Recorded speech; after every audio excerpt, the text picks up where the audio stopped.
Hey, what's up everybody, BDF 44 coming at you with another video. Alright, so I had one of those dreams again, not a bad one though. It was actually pretty interesting, and I figured I'd share it with you guys since they've been so damn vivid and have come with certain lessons and stuff like that. I'm not sure what the lesson will be, but I'm sure we'll come up with some kind of understanding for this one. It was a two-parter. In the first dream, it wasn't anything but me in like some type of aerial video game or something like that, going around using my plane to fly through like caves. It was a weird thing. It was like a little tiny plane that you utilize via remote, and it was just kind of like floating through like these little caves and dunes and stuff like that. It made no sense, but it was kind of fun. The second half of the dream was a dream that I had involving, I think it was somebody that used to work in one of the buildings I used to live in. Not the one that I guess left in Lenox, but I think it was possibly somebody I either worked with when I lived over in the Wilshire district. I don't really know where to place this person. I just know that I remember them. And unfortunately, in this dream, he had just got out of jail. And something he did, I don't know what it was, but it had him away for a while, and it changed who he was. He was not very kind, you know what I mean? He had a real attitude, and, you know, just like anything else. He hadn't seen me in a while, so he was asking me how I was doing. But it was important that I called him his name, Michael. Like, he did not like answering to, hey, what's up, or nothing like that. It's a Michael, you gotta say Michael to him. But it seemed to me that after having a conversation with Michael, you know, it was almost like he went in the back. He went into a different room, and it was almost like I guess we were room sharing, not room sharing, but like we were roommates or something like that, the way it was set up. But he went, you know, he went into his room, and it was time for everybody to go to sleep. Turned off the lights. Somebody came out of that room and started punching me in my sleep. I thought it was Michael, but that person was significantly shorter. So I uppercutted that person. When I woke up, when I turned on the light to see who it was a kid. Like, he was probably like 11. But the way that I hit him, it didn't hurt him. He was laughing when he got up. So my punch wasn't doing nothing. I was happy about that too. But I asked him what his name was, and he didn't want to tell me. He was like, yeah. So that's exactly what I called him. I was all right, yeah. What's happening, man? And I guess his grandma came over to pick him up, and it turned out that I was in the old place that I used to live in when I was the first apartment I was in. It looked like a combination of both of those apartments, the one over in Hollywood and also the one that I was in over in the Wilshire district. And all of a sudden, people just started coming over. I think it was his auntie came over. It was his grandmother who came over. Michael came out of the room. Yeah, was there. And then somebody else came through. And the gist of the conversation that we ended up having was, what is it on the edge of the Pacific Ocean that makes people spend so much money to stay here? Those are the exact words that came to me. That I think it was his auntie's. Like, what is it at the Pacific Ocean that makes people spend so much money to stay here? And I woke up out of that dream wondering, because obviously I got 4 more days before I have to leave out of this hotel room. And I'm trying to stay in LA, or, you know, trying to figure out how to keep things going for myself. And it's like, that's the whole point. It's so expensive to live here. I was looking at something that had popped up in my phone a few days ago on IG that said the cost of living for all 50 states. And they said that California, it would take $80,000 as opposed to like Virginia was like 56. Hawaii was like 110, but we know that's like a resort. But and I think it costs more to live in California than $80,000 by the way a year. But essentially what they were saying was you know, it basically costs twice as much to live in this state as it does most other states. And that's kind of what I walked away from the dream. There was nothing really poignant about that dream other than the fact that I had uppercutted the kid, and Michael wasn't exactly going for anybody saying other than his name. You had to say his name. I don't remember much else from that dream, but everybody in the dream seemed very real. Like, They had specific faces and specific body types as if I knew these people. I don't know who they were, though. I'd never met, like, his auntie or whoever that was, grandmother. I'd never seen that lady in my life. They were all of Hispanic origin. And we were just sitting there having a conversation about that. And I woke up. And why I wanted to bring that to you was because the way it was worded. What is it at the edge of the Pacific Ocean that makes people want to spend so much money to live here? And the only thing that came to mind was the weather. The weather, man. And that's pretty much it. There's not many opportunities unless you want to get into doing business in this area. You know what I mean? If you're an entertainer or have certain things that you want to do specifically in California. Other than that, people just stay here because we're natives and we don't want to leave home. You know what I mean? That's what it really comes down to. If we were from anywhere else, we'd probably feel the same way about it. I don't know if that was telling me to get the heck out of here or not, or if that my future's not in this place. But I'm looking for signs from the Lord. I'm looking for different things to help me out. Ooh, there was another part of that dream I completely forgot about. And I guess it's a good thing I'm on this camera. So, Kenneth Babyface Edmonds was in between those two dreams. There was another big dream that I had that just popped up in my head right now. And I was trying to tell him that, I'm a playlist curator and I'm great at what I do. And I wanted him to check out my playlist. I told him I've done 718 playlists and I'm great at what I do. And I know, obviously, you're one of the musical geniuses of this world. You would know if I have an ear for this. You would know. I don't know if you love the music that I do necessarily, even though I've used some of your music in some of the playlists. But the point is, I need somebody to discover what I do. And I just so happen to met you. And my mom, of course, is in the dream. And she always is in the dreams, playing a role in all of these vivid dreams. But my mom was annoying me because she liked Kenneth Babyface Edmonds. So she was running around the apartment, trying to get his attention in some way. I don't remember, man. It was very frustrating for me because I'm trying to pitch my ideas to him, and I don't think he was really trying to hear it. It's just like anybody else. They don't know you're really good at what you do. They just know you really believe you're good at what you do. But honestly, all I'm doing is putting music together on a playlist. So that's kind of how he was taking it. It's like, oh yeah, man, I'll check it out. And I'm like, no, man, you got to understand. It's all about the blends. It was almost like I wasn't buying that he wasn't buying. So I was trying to pitch it to him like, this is what it is. And they were trying to hurry up and get out of the house. Because they were all in the same apartment that I was ended up having this conversation with later with those yeah folks. And Michael, it was like I was in the same apartment. For some reason, he was there.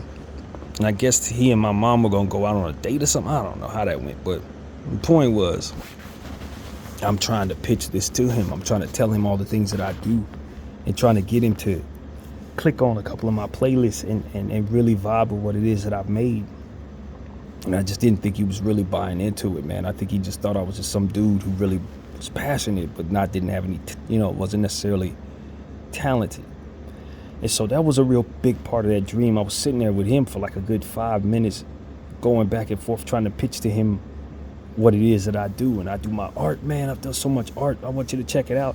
But then I was trying to access it in the phone. It just seemed like all my worst pieces were popping up. It was like I just couldn't get what I needed to be pitched properly to one of the greatest musical minds that we know. And so that's what was frustrating me about that aspect of the dream. But he was very much in that. He was very much talking to me, you know what I mean? That kind of thing. So that was cool. I did meet him once in real life back when I was a little kid. He and his wife and his kid, I don't remember if it was a son or daughter, I don't remember. But we were all trick-or-treating. I might have said this on camera randomly a couple years back or something, but in Beverly Hills, my mom would often take me to Beverly Hills to trick-or-treat for Halloween.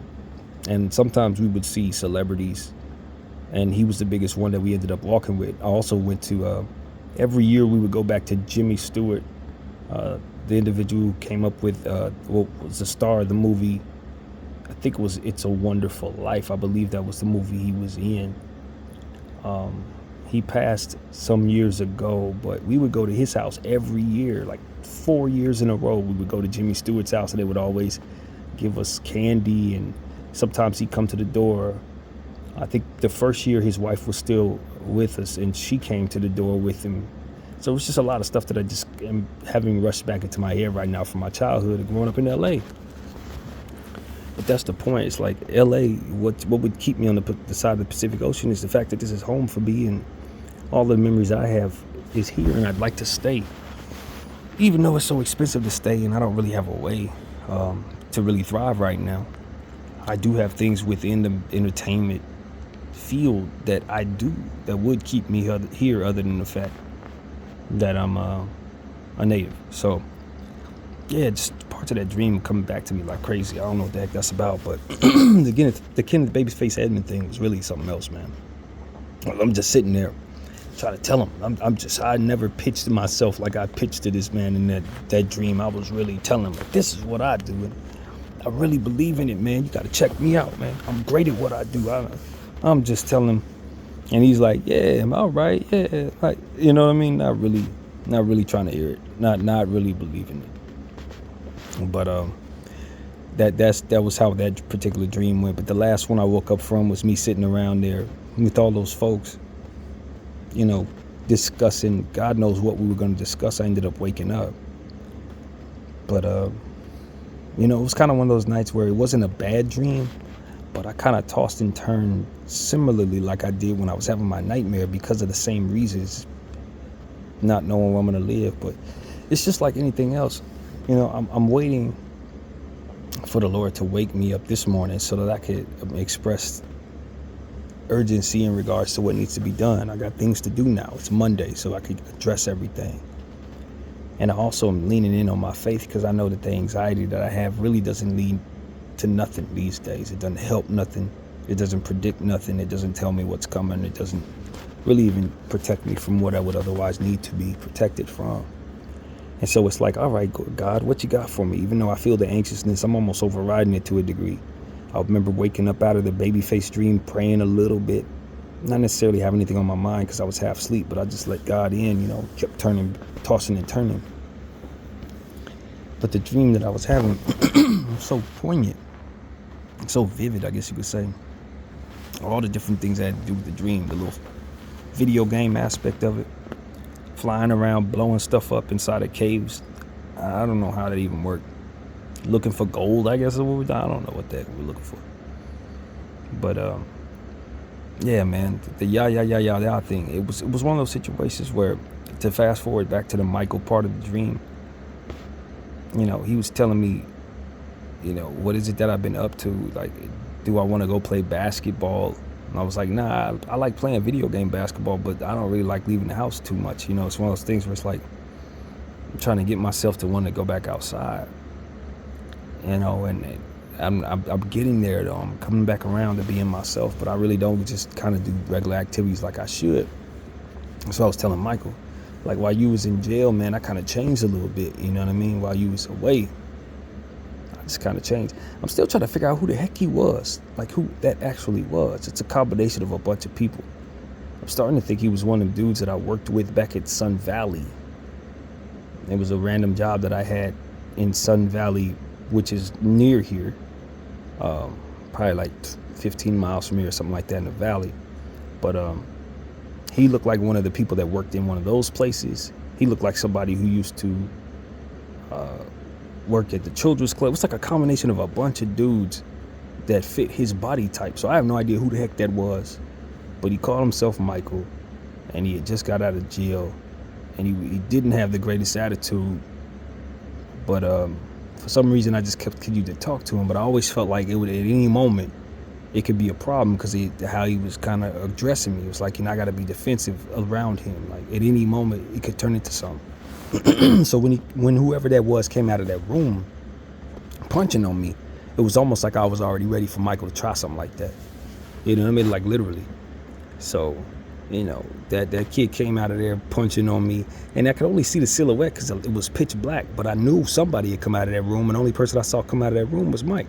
Go into the room, rather, was Mike. So when that person came out and started punching me in my sleep, I got up and I countered and hit him with an uppercut. But I knew, and Michael was like taller than me, and the person swinging on me was shorter than me. But it was happening so fast that I just had to defend myself. But something told me to pull the punch. You hit him, but pull the punch, because it doesn't look like a big person. You know, make sure that punch It's enough to knock them down, but not enough to break their jaw. It was like I could almost sense that it wasn't Michael. It may be a child, because the punches weren't really that hard, but they were still attacking me, and I was already defensive. So it was a weird kind of thing. And it turned out I was like 11-year-old boy. Man, he was laughing when I turned on the light. He was laughing. I'm like, bro, what the hell? Who are you? He was like, yeah. And I'm like, all right, man. All right, bro. And then Michael came out of it and said, what happened? I guess that was Michael's son. I was like, oh, nothing. This kid's horse playing. I hit him. But I ain't hit him hard. He was like, oh, man. I thought Michael was going to be mad. Like, you swung at my son? It wasn't even like that. It's like this kid came out here in pitch black darkness and hit a stranger he didn't even know. But it was like, it was like fun energy. It wasn't like I needed to be defensive. As soon as I saw the light turn on, I'm like, okay, man. He was a child, bro. He didn't want nothing. But, it's one of those things where suddenly everybody came into the room and we started having a real conversation. Who knows why they all just came flooding in at that moment. But these dreams have been so vivid because I've really been devoid of dreams for a very long time. Smoking weed, I don't dream. But I haven't smoked over here, so the dreams come frequently. And now we're in a space where I got to figure certain things out, and it just seemed like the dream kind of segued me into having like a combination of having sat down with a bunch of people. It feels like I just got through having a conversation with a bunch of people, pitching my ideas and listening to different things. It's almost like it prepared me for whatever the next couple of days are gonna be about. Almost, it's almost like, okay, you got a bunch of people who kind of provided you a certain tone for what's next. I don't know, the Holy Spirit is doing some stuff in my mind, as he always does. Sometimes the enemy attacks you, sometimes God comes through with a lesson or a blessing within these dreams. And since I have this outlet, I can just come here and just let it all out here. So that's what I'm doing. I'm letting y'all know exactly what kind of stuff has been floating around in my head, man. And the fact that I woke up and my friend Bronze had sent me some links. I haven't had a chance to check them out, but I guess it's a rideshare link. And I'm willing to bet that it's going to be less in terms of how much it would cost. Less than anything I was looking at in regards to rideshare. So maybe it's time for me to start doing rideshare. You know what I mean? I just don't know what the Lord got coming. But what I can say is I have a much more embracive outlook. I guess the word is not embracive. I don't think that's the right word, but I'm ready to embrace what is ultimately a deadline, which is this Thursday. I got to find some place to stay. But I almost feel like the Lord is going to give me some options that I don't yet see right now. Another thing I can't seem to figure out is why the heck am I so congested? Is it something in that salad? Because obviously I ain't been smoking. Ain't nothing I've been eating giving me any congestion. Is it old smoke congestion that's still clearing out from all them years of smoking? I don't know what it is. My throat has been like this as if I've been smoking, and I haven't. I've always had sinus issues, but nothing I've been having that should have anything that would create that. So I don't know. But yeah, it's one of those situations where I'm just like, all right, God, here goes another aspect of my life. Clearly this was a short chapter, being on this side of town. Clearly it's only supposed to last 3 weeks. Where are we going, man? That's what I'm asking God. He gave me all these people to talk to in this dream, all these different adventures and all this stuff, pitching myself and not quite pitching it properly. What are we doing? That's what I'm asking God. Because you've taught me in this short period of time not to trust my anxiety, not to trust my relaxation, to incorporate you first. I prayed before I went to sleep. I prayed when I was tossing and turning. What are we doing? What do you want from me? Because I don't have plans for myself, but I have a lot that I can share with others. I got a personality that can communicate with just about everybody. I got all these works that I've already done. Where are we taking this?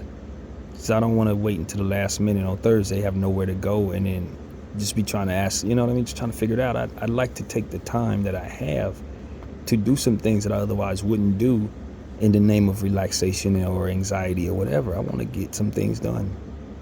So it's 5 a.m. right now, still pitch black dark. I've been tossing and turning all night. I got the habits of somebody who likely lay around all day, and I want to defy that but I want to defy that without all the strings attached that often come with my brain. I want the Lord to really lead me into a way to be able to embrace the right thing. And I told him, like, as far as the 66th Street apartment that may or may not be offered to me, I'd rather not live in a room with another grown man with beds side to side like we're brothers. I really genuinely am asking the Lord to give me something else, man. I think that would be a great place for Anthony, the other individual that I met, who's an older man, who's been living on the street. He ain't been always having nights where he's been inside. I mean, if I'm rooting for anybody to get that place, I think he would be much more happier there than not. Now, I know they may have another spot on Avalon and 55th, but I don't want to live in a place like that. I really genuinely want to live alone, and if there's a place for me that pops up, that's what I'm waiting for the Lord to give me, because he knows what I'm equipped for. He knows what my mind wants to do. He also knows what will course me back into bad spaces. But I have new ways of doing things. But what I don't have is the habit of getting up, grinding my way through those type of things, getting a job, for which I would probably need to figure out. My GR is pending.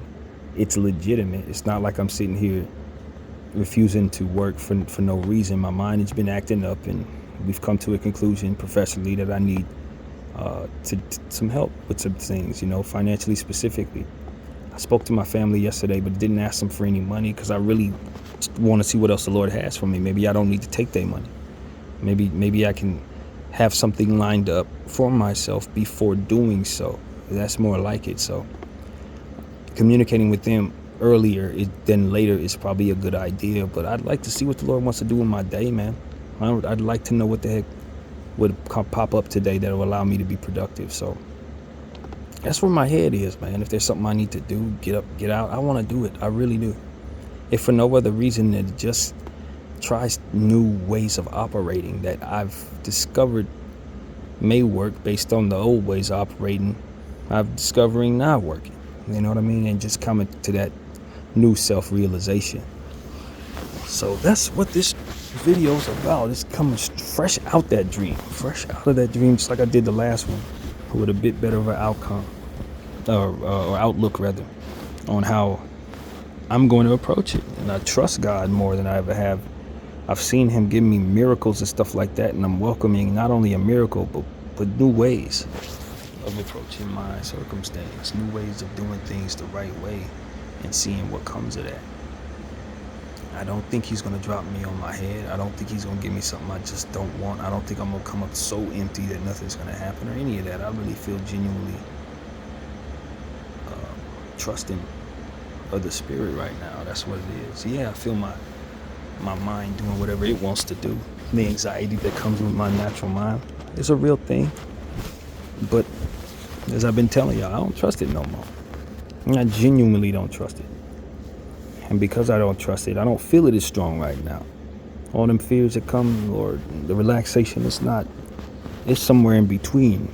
I'm more so leaning on the Lord completely now. It's like I almost think the only thing that I really can listen to right now is the Spirit. The only thing I'm willing to really trust is God. And so that's what I wanted to tell y'all, man. I don't know if I'm leaning, if I'm going to be going back toward Hollywood, you know what I mean? Because that's where it seemed like the dream was kind of leaning me toward. Not necessarily toward the 60s, but it's almost like what I'm doing is either leading me back toward the beach, maybe Long Beach, they have other places that I need to check out in regards to what would be possible. But I have so many other links that were given to me from Anthony, the older gentleman, from all the paperwork that he handed me, that it's just so much to go through. It's like, yeah, let's see what the Lord wants to do. I'm almost excited that he's going to send me into something good. That's what the dream kind of coerced me into. It's like all these different things that the dream provided gives me a feeling that it's time to walk into another chapter. That's what it feels like. We're about to go into another chapter, and it ain't going to suck that bad. And it may not even be outside of California. You know what I mean? I might not have to actually leave this place like what my finances would demand. And I may not hate where I'm living next to, because that's what I asked the Lord to do, is let me enjoy where I'm being. I found this place, or rather Bruns found this place for me, and I've discovered that I really enjoyed being here comfortably, but I also want to follow the rules. And I don't want to find myself asking him for an extra week or nothing like that, because that's breaking the agreement, and I don't know that would even be an option. So to look at that as an option is not something I want to even begin to start down their path of. So, what do you have for me, God? That's what I'm asking. What you got? What are you doing? Immobilize me in a way that gives me the confidence to move around. I know where the train station is. There's stuff to do. Let's move. Let's do something. Let's figure it out. Let's go on this adventure. Let's utilize my freedom, and let's defy these anxieties and defy these comforts that betray me. You know what I mean? That's what I'm on. It's Monday. Let's do it. I got Monday, Tuesday, Wednesday. Figure some things out. And I want the Lord to immobilize within me the confidence and whatever it is that he chooses. If he wants to have something land in my feet, I'm ready for it. If he wants me to find something, I'm ready for it. If he's going to adjust my mentality so that I can enjoy living at 66, that's what I'm praying for. Let me want to be where I'm going. Let me adjust my brain so that what I'm doing next is something that I actually can appreciate for as long as I'm there, just like I did this hotel, because I didn't anticipate this. When the sheriffs came, dropped that on my doorstep, you think I was thinking I was going to enjoy the hotel? I didn't dream that I would enjoy it. I didn't dream that it would be so very embracive, and that 3 weeks in I wouldn't want to leave. I never thought that, but that's how it goes with me. Sometimes the Lord just provides a certain favor that will allow me to have what I need no matter what, because at the end of the day, whether I perceive myself as doing his will or not, he continues to make it so that I'm productive in doing things that I know helps others, saying things that I know helps others. So obviously I'm working this life forward with these habits. He's not going to want me to have y'all see me in agony. I don't believe he's not going to have me just fall off a cliff and not be able to continue doing what I'm doing. I trust him at this point to keep his will going through what it is that I am, through what it is that I do, rather. So that's what I'm open for. I don't know what the heck is going to happen, but I'm tired of struggling. I can tell you that. But I think part of struggling is trusting that mind of mine that always leads me to crap that ain't no good. I'll trust the Spirit. I ain't never trust the Spirit for long enough to let him guide my life much. Trust the Spirit to get me out of holes. Trust him to comfort me when things do go bad.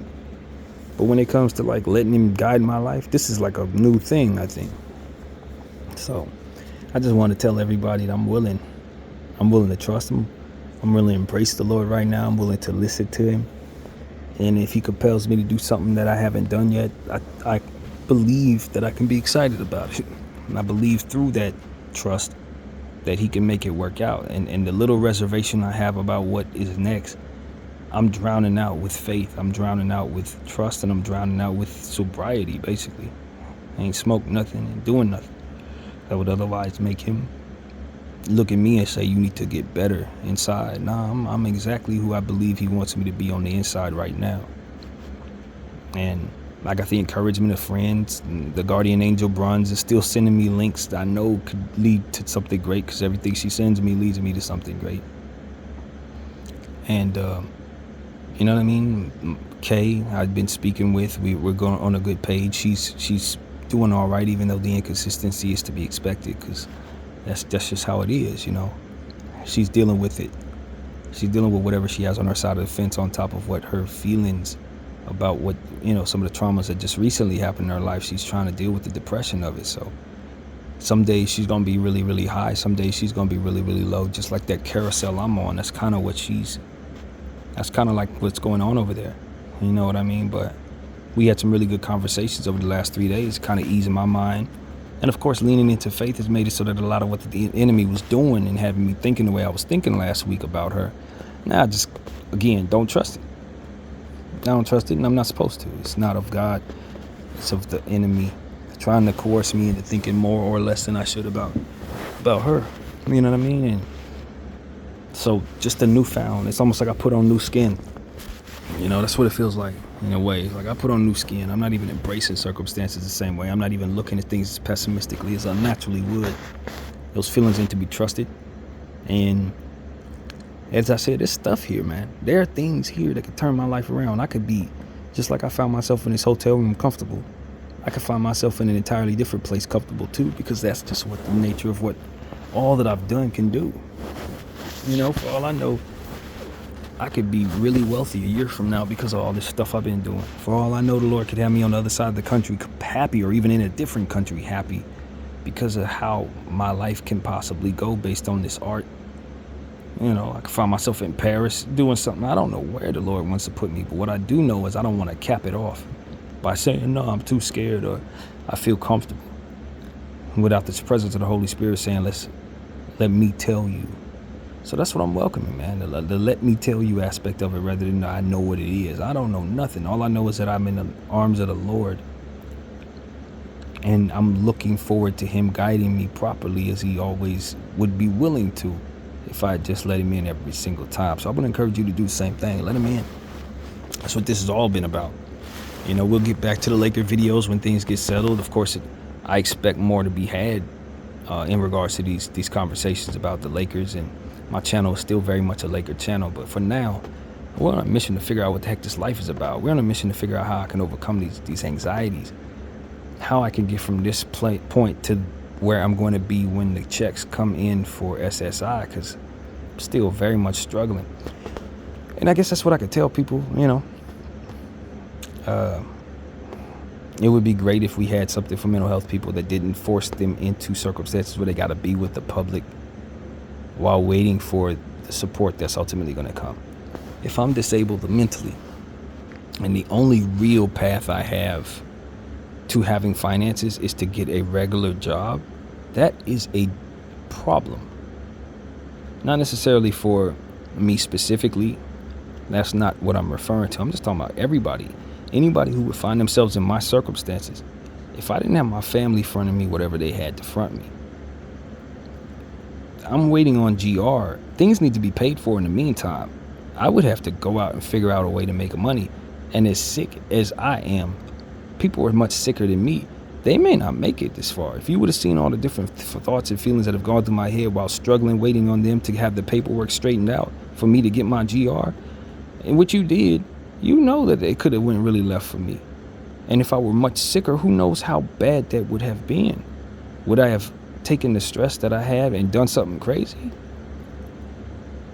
It's almost like I feel like I've done something wrong for not doing what it is that they're telling me I'm not supposed to be doing, which is working. It's like a psych out thing. It's like, wait a minute. If I were well enough to work, why would I need GR and SSI in the first damn place? And you're telling me that I got to wait 5 months for SSI. What the hell am I supposed to do between now and then? You're telling me GR would take care of me in the process, but every time I try to get the paperwork, it's always some snag. It's not as simple as, okay, we will send your paperwork to your psychiatrist, and we will send you what you need digitally, and we can. No, they having me do all this. I'm telling you, when as a person who's both mentally ill and self-aware, that process has taken me down a path that has been very uncomfortable, confusing, and ultimately scary. And when you put people like me through uncomfortable, scary, and confusing things, they tend to do things that work against their mental health. They tend to think things that really, really are bad for not only you and me, but for everyone. This person who's sicker than me might want to crash out because they don't feel like they can get the money they need to live right now. It's by the grace of my family and God that I have a path to have paid for this hotel room. I'd have been out on the street waiting for GR to come to what? An address I don't have? I think the assumption is that people have people to carry them while the state does what it does, kicking the can down the road for the paperwork to get you what you need. Why the hell didn't they just front me what I need? You see what I'm saying? There's something extremely off about that. I've been sitting here for over a month waiting for general relief that's supposed to carry me to Social Security, which is literally needed. And in the meantime, I got to get a job. That's the whole point. If it was about me getting a job, then I wouldn't qualify for SSI, would I not?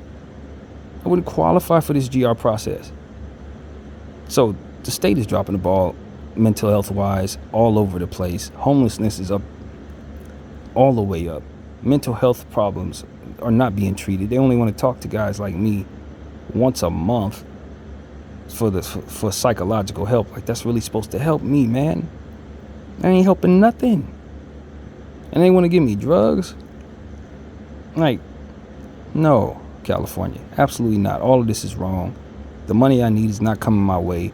And in my mind, I feel like I'm not doing what I'm supposed to be doing. The same thing that you tell me that I am not supposed to be doing, which would make me qualify for what it is that I'm getting or supposed to be getting, which hasn't come my way. This is y'all fault. Let's just lay it out on the line. This is California, and they're processing, dropping the ball on my mental health. And as a result, I have to figure things out that ultimately I shouldn't have to figure out if what you're telling me I qualify for is legitimate. I shouldn't have to go look for a job right now. You should not want me dealing with the public if I'm as sick as I am. Now, granted, I am not feeling as if I'm someone who would be a threat to anybody. Obviously not. But that is not the point. We're not talking about me. We're talking about everybody in the situation that's waiting a month and a half to get the general relief that's necessary.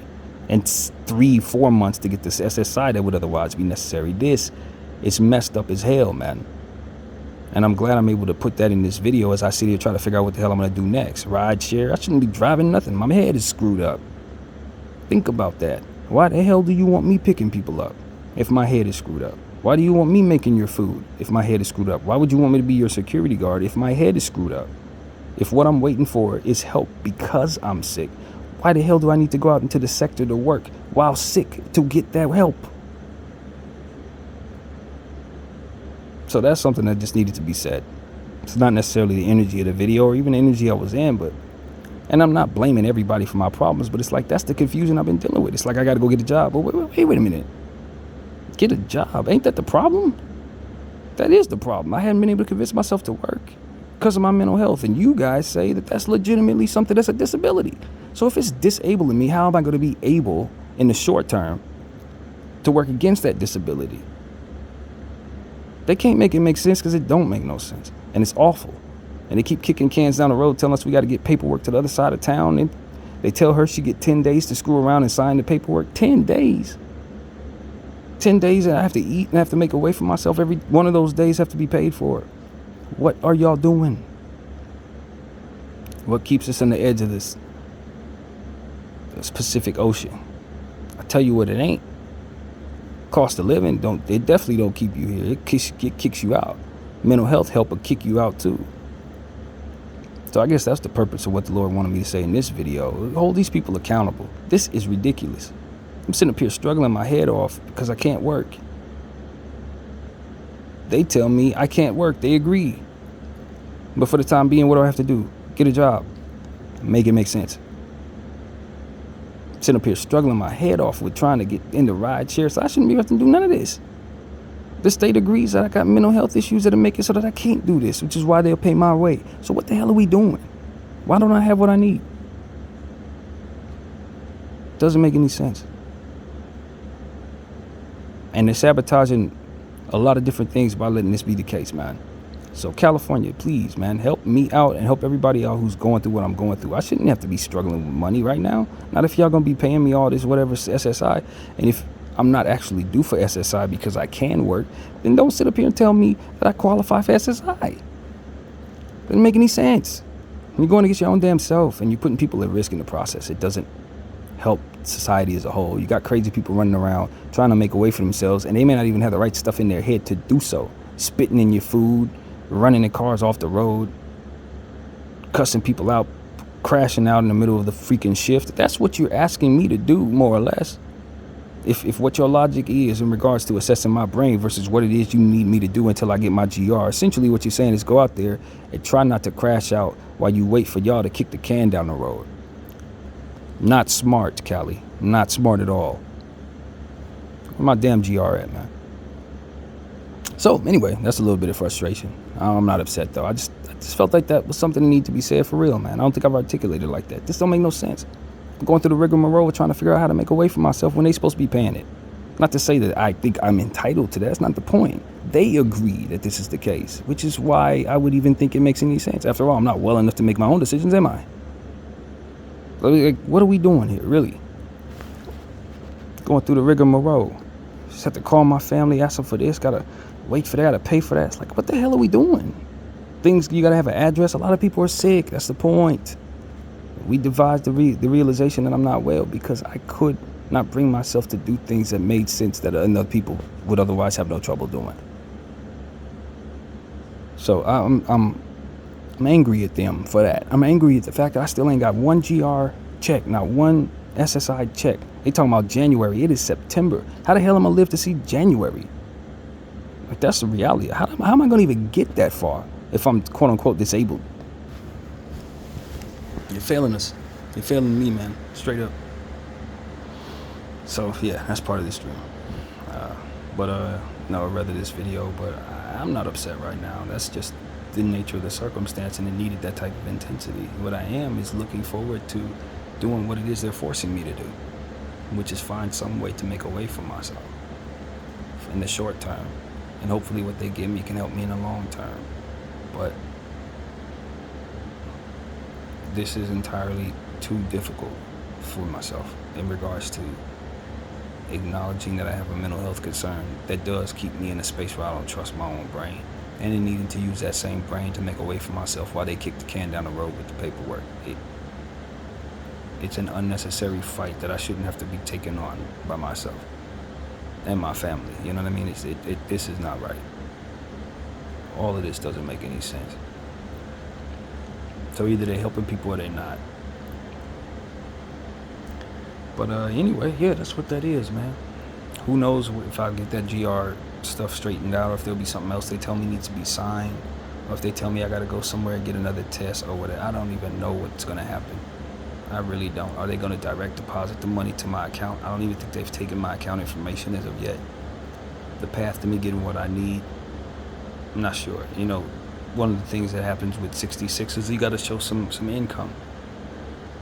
That's one of the things the lady said right before I left out of there. She was like, you know, you're gonna have to show that you have some income. Like, the problem is I cannot work. I'm not mentally fit to work. That's what the state is telling me. So how the hell am I finding income? It's just, these are answers they don't care to answer for you. The general relief's supposed to carry you forward. Where is it? Where is it? Anyway, so hopefully we can get back on track to something positive, but that's just when you wake up in the morning and realize you guilt tripping yourself over something they said you shouldn't even be mentally strong enough to do. Like, wait a minute, why am I going through all this? Why am I trying to convince myself to go to work? Isn't that the whole problem? Why am I trying to convince myself to look for all these different things? Ain't that the crux of the issue? Telling you guys I don't trust my own head and I can't because of anxiety. That's what it is. That's why I need their help. That's why they've agreed to help. So I just want that to kick in this week so that I could take some of these burdens that I'm holding on to and not have them. Because if the GR was already in place, that would be the income I could get to not only get the 66 place, but an actual place. A real apartment. The SSI, if that was coming in immediately like it should, once they deem you sick, psychiatrists say you sick, SSI should be on the way. Like, literally, I should already have a check. I gotta wait 5 months. Got it. So in other words, hopefully you don't kill anybody or yourself. Find a way. Hopefully you got family. I hope you got a hustle.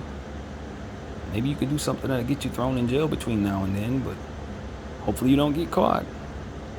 Like, this just, it feels almost like sabotage. It's like they want a couple of us to die out so they don't gotta pay us. That's what it feels like. Like, maybe a couple of them will kill themselves and we could save that money. That's what it feels like to me. So, as we cross the 44th mark of this video, I don't want to leave it on a negative space because it's not how I felt, but it is what it is. It is exactly that. They're essentially telling me to defy my own mental health issues to try to make a way in an expensive state. It takes twice as much to live here as it does for everybody else, and clearly, not everybody can make that way. Some people are well enough to duke it out, others are not. And a lot of us are natives who've never left this place, so where are we going? A lot of the stuff that we've applied to are strangled to this state, like GR. So where am I going? BDF 44. I thank you all for watching.